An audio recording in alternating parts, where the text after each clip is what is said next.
بالله من الشيطان الرجيم. بسم الله الرحمن الرحيم. السلام عليكم ورحمة الله وبركاته.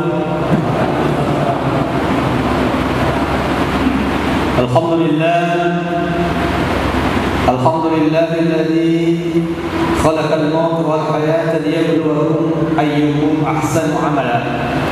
أشهد أن لا إله إلا الله وحده لا شريك له وأشهد أن محمدا عبده ورسوله.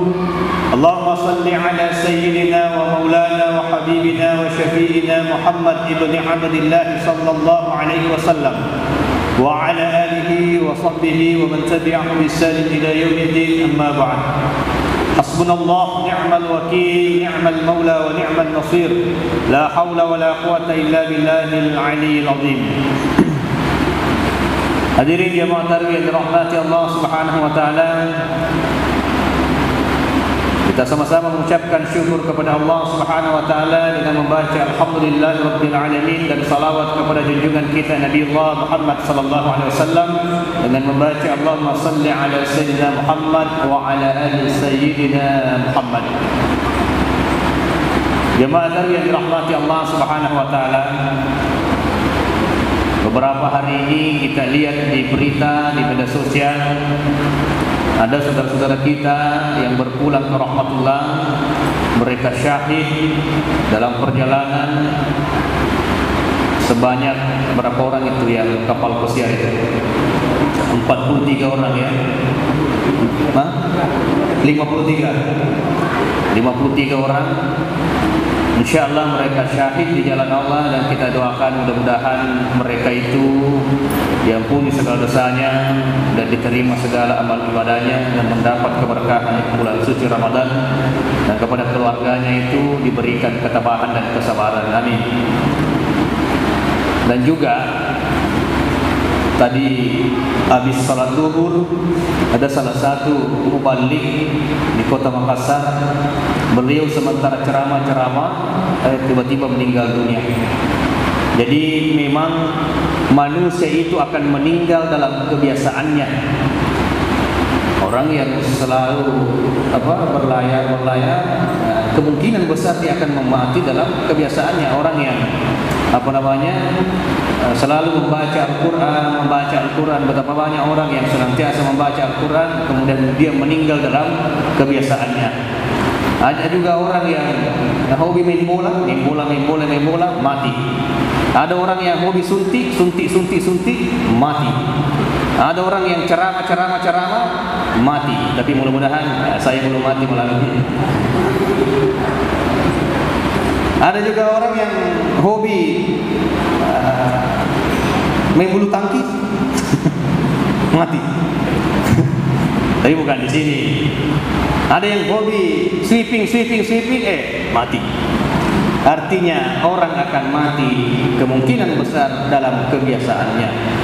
Akan tetapi ingatlah ketika kemudian manusia itu ingin diciptakan. Jadi memang Pak, ketika manusia itu hendak diciptakan, Allah kemudian panggil Jibril, kau datang ke bumi, ambillah bagian dari bumi itu. Jadi ambil tanah dari seluruh penjuru bumi, dari barat, dari timur, dari utara, dari selatan, ambil bagian-bagian bumi itu, aku hendak menciptakan manusia. Itulah sebabnya Pak, kenapa kulit orang beda-beda. Ada yang kulitnya putih, ada kulitnya hitam, ada kulitnya kuning langsat, ada yang kuning pekat atau hitam pekat. Banyak macam-macam, ada yang biru-biru, tergantung dari kadar tanahnya ketika diambil. Kemudian Jibril itu datang. Kemudian apa kata Jibril? Wahai tanah, wahai bumi, Allah perintahkan aku untuk mengambil bagian dari dirimu. Allah hendak menciptakan manusia ke muka bumi.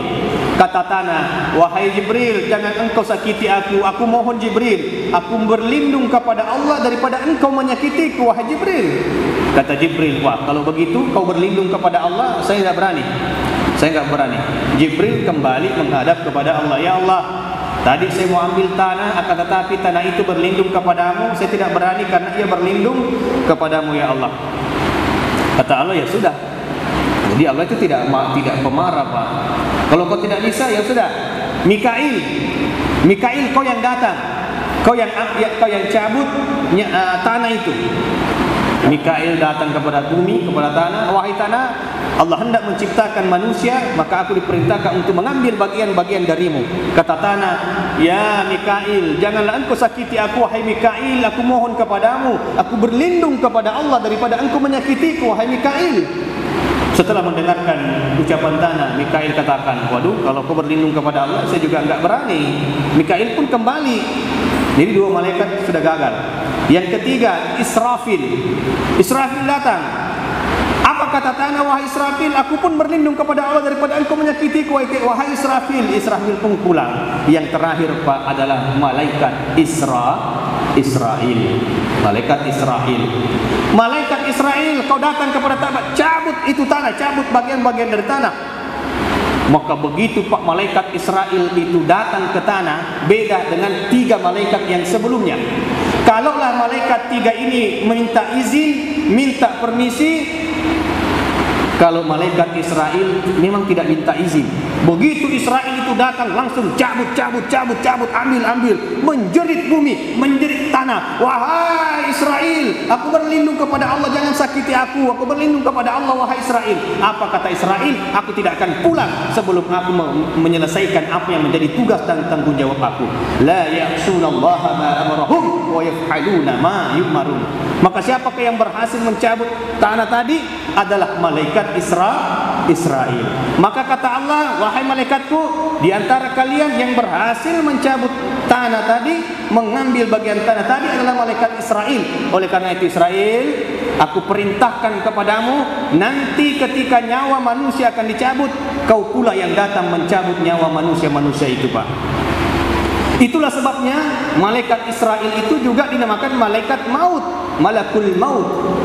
Maka ketika malaikat Israel datang mencabut nyawa seseorang, inilah malaikat Israel, Pak, tidak ada permisi-permisinya. Mereka cabut nyawa manusia tanpa izin, tanpa permisi. Mereka tidak ada rasa hormat kepada orang tua. Mereka itu, Israel itu tidak ada sopan santun, tidak ada rasa belas kasihan kepada anak-anak. Ketika idza jaa ajaluhum la yastakhiruna sa'atan wa la yastaqdimun. Ketika diperintahkan cabut ajal, maka dia tidak akan undur, dia tidak akan majukan.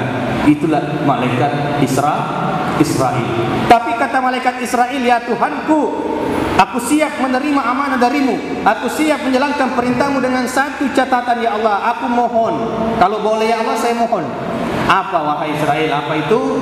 Kata Israel, ya Allah, aku siap mencabut nyawa manusia, akan tetapi ya Allah, buatkanlah manusia itu sebab kematian, agar supaya nanti ketika aku datang mencabut nyawa manusia, mereka tidak mengutuk aku. Kalaulah manusia itu mati, kalaulah manusia itu aku cabut nyawanya tanpa sebab, mereka akan mengutuk aku. Kenapa sih ini mati? Kenapa ini mati? Karena ada Israel yang datang. Jadi kalau ada orang mati, misalkan siapa ini contohnya yang mati? Oh, jangan Pak Rahim, nanti tidak ada yang bagi gue. Contoh Jokowi, bukan Jokowi, Jokowi mati, kan tidak ada Jokowi di sini kan? Mati. Kenapa Jokowi mati? Datang itu Israel cabut nyawanya. Maka kata Israel, buatkan sebab ya Allah, ciptakan sebab. Oleh karena itu Allah ciptakan sebab-sebab kematian. Allah sudah pastikan kita akan mati tanggal sekian, pukul sekian, jam sekian, sekian detik. Akan tetapi ada sebabnya. Apa sebabnya?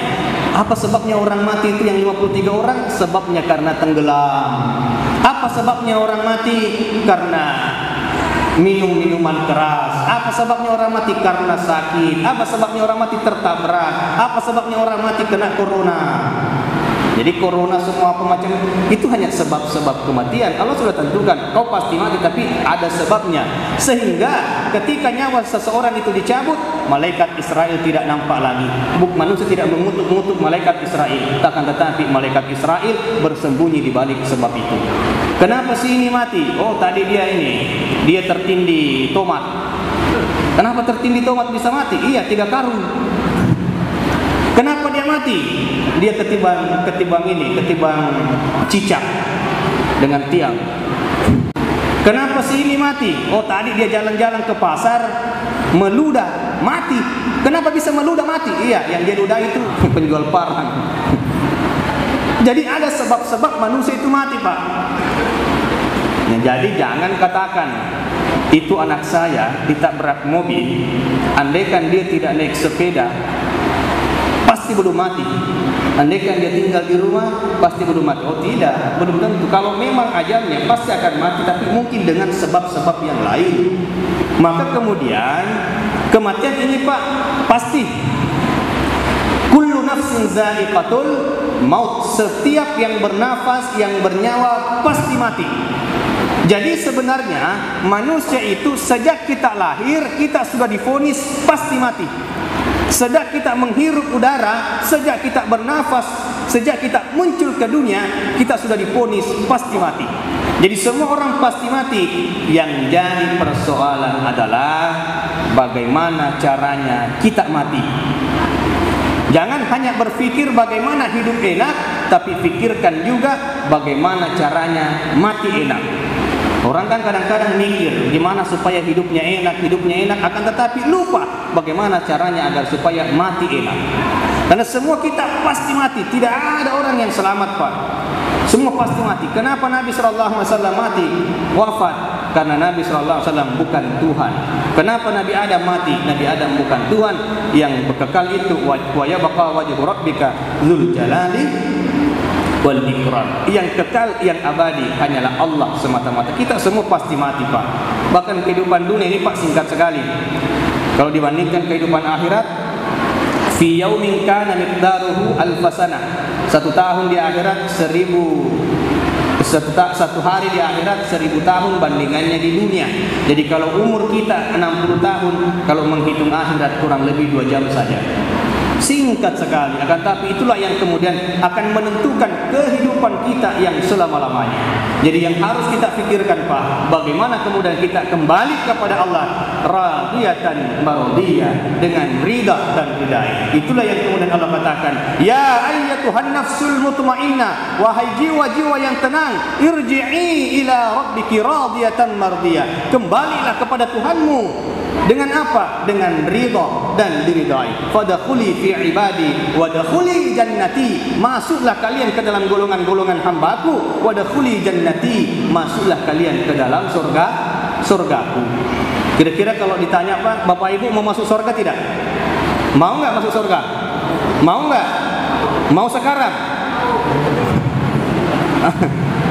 Kalau mau sekarang mati dulu, Pak. Ya, tapi insyaAllah mudah-mudahan Allah kumpulkan kita di surga. Amin. Jadi kata Allah, am hasibatum an tadkhulul jannah walamma ya'tikum mathalul ladzina khalau min qablikum. Nah, ini ada peringatan dari Allah ini. Am hasibatum an tadkhulul jannah. Apakah manusia itu mengira akan dibiarkan masuk surga begitu saja? Walamma ya'tikum mathalul ladzina khalau min qablikum. Sebelum datang kepadanya ujian sebagaimana orang-orang sebelum kalian itu diuji oleh Allah Subhanahu wa taala. Jadi tujuan kita di dunia, Pak, memang untuk diuji. Alladzi khalaqal mauta wal hayata liyabluwakum ayyukum ahsanu amala. Allah yang menciptakan kehidupan dan kematian untuk apa? Untuk menguji kalian. Ayyukum ahsanu amala. Siapa yang terbaik amalnya di antara kalian? Di garis bawahi, siapa yang terbaik amalnya, bukan yang terbanyak amalnya.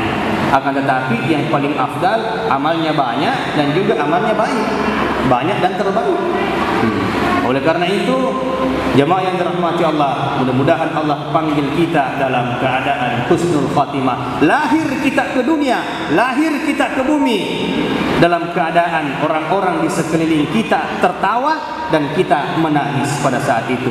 Mudah-mudahan kita tinggalkan dunia ini, orang-orang menangisi kepergian kita dalam keadaan kita tertawa karena melihat surga Allah Subhanahu wa taala. Jangan sebaliknya, Pak. Begitu kita mati, kita sedih, orang-orang alhamdulillah sudah mati, itu tidak ada sudah yang kacau-kacau kita. Wabillahi taufiq wassalam. Wallahul muwaffiq ila aqwamit thoriq.